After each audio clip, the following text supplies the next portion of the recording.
तेज हुई है, तोपों की आवाज गूंजने लगी है। सऊदी समर्थित बलों ने हूती ठिकानों पर हमला बोला है। ताइज मारिब और अल दालिया में भी भारी गोलीबारी हुई है। मिसाइल और ड्रोन हमलों के बाद सैन्य एक्शन तेज है। हालिया संघर्ष में कई सैनिकों के मारे जाने की खबर है।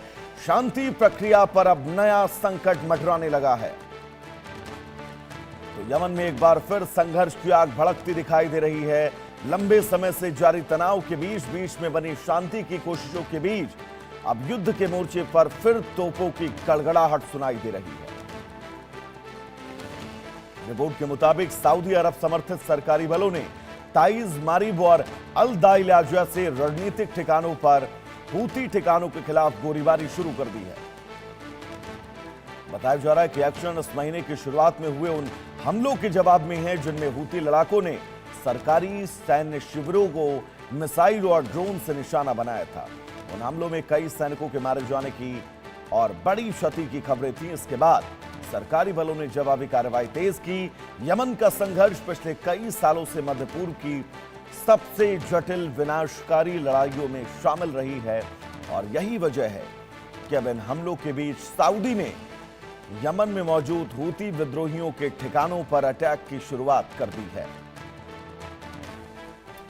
तो क्या यमन के इस क्षेत्र में इस जंग का दायरा अब और ज्यादा तेज होता हुआ नजर आ रहा है, क्योंकि हूती ठिकानों पर ये सऊदी की बमबारी ये बताने के लिए काफी है कि सऊदी यमन के इन तमाम हमलों पर पलटवार करता रहेगा।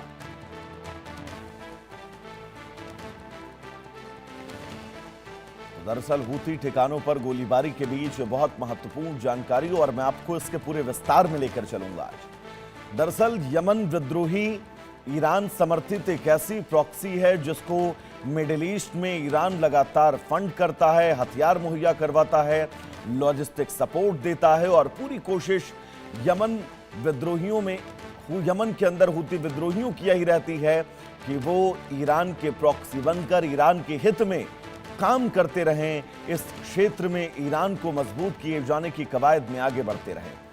लाल सागर जो सऊदी और यमन के बीच का एक सकरा इलाका है, समुद्री इलाका है, जहां से बड़ी मात्रा में ऊर्जा के वो तमाम परिवहन मालवाहक जहाज गुजरते हैं, जिन जहाजों पर यमन के हूती विद्रोहियों ने अटैक सिर्फ ये सोचकर किया कि वो खाड़ी देशों में सऊदी और इन तमाम देशों को सीधे तौर पर व्यापारिक तौर पर चुनौती दे सके, जिसके चलते ईरान में मौजूद वो तमाम लोग जो हूतियों को प्रॉक्सी के तौर पर इस्तेमाल करते हैं वो संतुष्ट हो सके।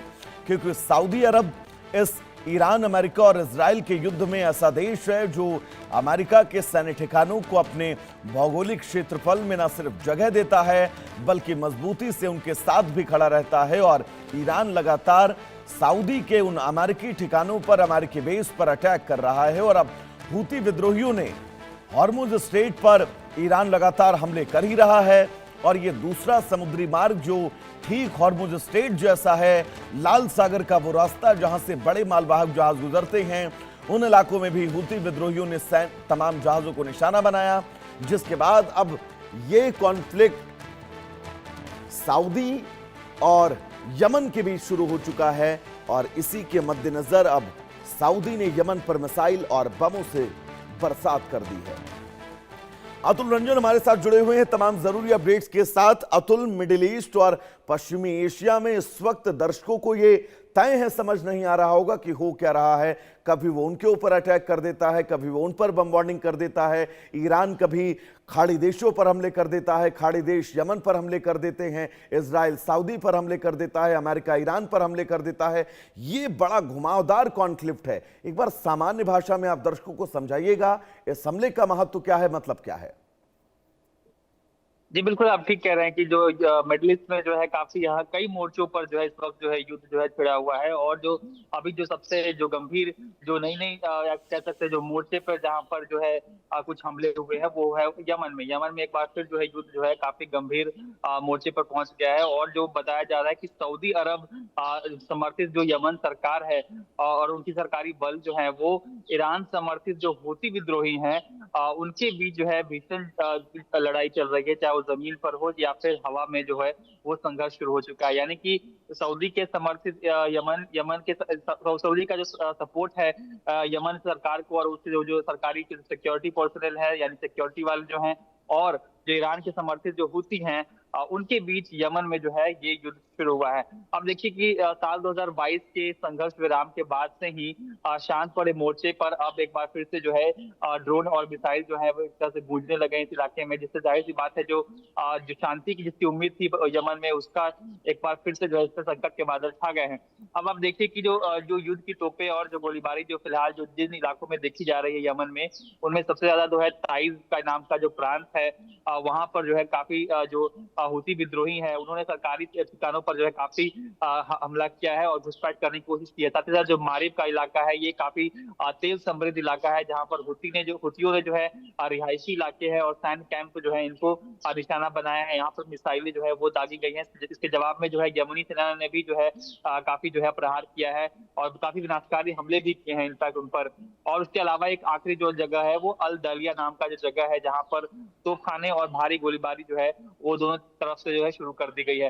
अब आप देखिए कि जो इसका तनाव जो है उसका सबसे जो है विशेष असर जो है कहीं देखने को मिल रहा है तो वो है मोखा बंदरगाह पर देखने को मिल रहा है। ये जो हुती जो हैं हुतियों के अगर माने उनके जो दावे हैं तो उनके मुताबिक मोखा में सऊदी सेना के जो ठिकाने हैं और जो हथियारों के डिपो हैं और जो लड़ाकू नाव हैं उन पर एक साथ कई बैलिस्टिक मिसाइल और ड्रोन जो है वो हुतियों ने दागे हैं। और इस हमले में बताया जा रहा है कि कम से कम 4 या 7 से नागरिक जो हैं उनकी मौत हो गई है तथा कई बंदरगाह पर जो खड़े जहाज थे या फिर जो और भी ढांचे जो वहां पर खड़े होते हैं उन सभी को जो है भारी नुकसान पहुंचा है। और साथ ही साथ इसके बाद हमने देखा कि यमनी जो वायु सेना है उसने जो है काउंटर अटैक किया इस हमले के बाद, और जिसमें बताया जा रहा है कि यमनी सेना द्वारा की 15 हुती जो ड्रोन है उनको मार गिराया गया है। इसके बाद हमने देखा कि जो हुतियों ने जो है हालांकि केवल यमन के भीतर ही नहीं बल्कि सऊदी अरब के भीतर भी जो है हमले किए हैं। आप देखिए कि जो जिजान या फिर नाजरान नाम के जो इलाके हैं जहां पर सऊदी अरामको की जो है तेल रिफाइनरियां हैं और उनके तमाम जो ऐसे तेल रिफाइनरी से जुड़े जो ढांचे हैं बुनियादी कमर्शियल जो प्लेसेस हैं उनको जो है निशाना बनाया है हुतियों ने ड्रोन और मिसाइल दोनों के साथ। और हमें जानने को ये मिल रहा है कि हुतियों ने जो है लाल सागर और बाब अल मंदेब का जो स्ट्रेट है उसमें भी सऊदी अरब के खिलाफ जो काफी एक तरह से आप कह लीजिए कि समुद्री नाकेबंदी की जो है वो इस्टेब्लिश करने की कोशिश की है। घोषणा करने के बाद जो है कई सऊदी तेल टैंकर जो इन इलाकों से गुजर रहे थे उन पर हमले किए गए हैं हुतियों द्वारा। और साथ ही साथ इसके बाद जो जवाबी हमले भी हमें देखने को मिले, सऊदी के नेतृत्व वाले गठबंधन ने जो है यहाँ पर जो है काफी काउंटर अटैक्स भी किए हैं हुतियों पर। और इसमें जो है जाहिर सी बात है काफी जो है सैनिकों के मारे जाने की भी खबर आई है। इनफैक्ट जो फिलहाल कुछ जो रिपोर्ट सामने आए हैं उनके मुताबिक तमाम जो मिसाइल ड्रोन और जो अटैक्स हुए हैं काउंटर अटैक्स हुए हैं उनमें अब तक 58 से अधिक जो है यमनी सरकार के सैनिक जो हैं उनकी मौत हो चुकी है। और इसके अलावा हुतियों के में भी जो है जो पूरा चालक दल है उनमें भी कई जो सैनिक शामिल थे, जो लड़ाके शामिल थे, उनके भी जो है मारे जाने की खबर जो है पुष्ट रूप से आई है। अब जाहिर सी बात है इसका जो है काफी व्यापक असर जो है देखने को मिल रहा है मिडिल ईस्ट में पहले से ही जो है युद्ध की आग जो है अलग अलग मोर्चे पर फैली हुई है। ऐसे में यहाँ पर भी जो है एक तरह से एक बार फिर से एक जो फ्लैश पॉइंट देखने को मिल रहा है इसका सीधा असर जो है जो ब्रॉडर युद्ध चल रहा है उस पर देखने को मिल सकता है। अब आप देखिए कि 2026 के शुरुआत से ही अमेरिका और इजराइल जो है वो ईरान जो है उनके बीच तनाव का जो है कि कुल मिलाकर ये कहा जा सकता है अतुल कि इन स्थितियों के बीच ये कहना कि बहुत जल्द सब कुछ सामान्य हो जाएगा फिलहाल बहुत मुश्किल है। आपका बहुत शुक्रिया अतुल इस तमाम जरूरी अपडेट्स के लिए। तो चलिए दर्शकों आगे बढ़ेंगे। इस बीच बड़ी खबर आपको बता दें, प्रधानमंत्री मोदी ने